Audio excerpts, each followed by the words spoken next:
when men lead their families in a godly fashion, the children will grow up knowing the difference between right and wrong. When men lead their families, children learn how to forgive and be forgiven. They learn patience and compassion. When men lead their family, children develop confidence, knowing that they are valued, purposeful, and created with meaning. When men lead their families, children grow up in a stable environment with a sense of safety.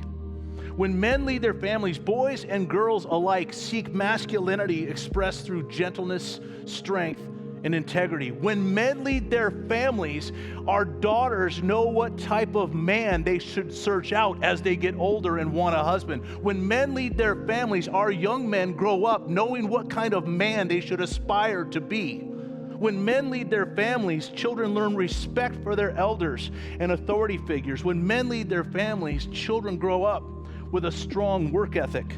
When men lead their families, children value marriage as a lifelong commitment. When men lead their families, children value faith and family traditions. That is the truth.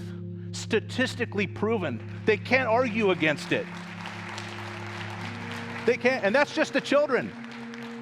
When men lead their families, wives feel secure knowing that their husband is committed to loving her sacrificially.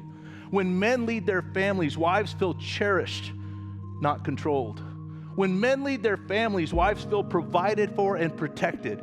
When men lead their families, wives know they don't have to carry the emotional, spiritual, or practical weight alone. When men lead their families, wives get the time and the attention they deserve.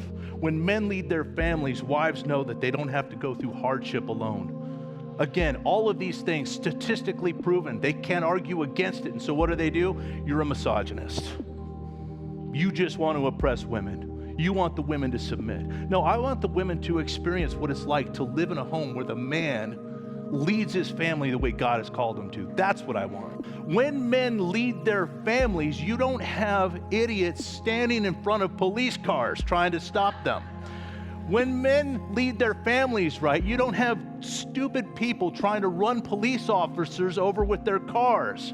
These things wouldn't happen if the men would lead their families well. They wouldn't be out there in the streets protesting. Where would they be? At work.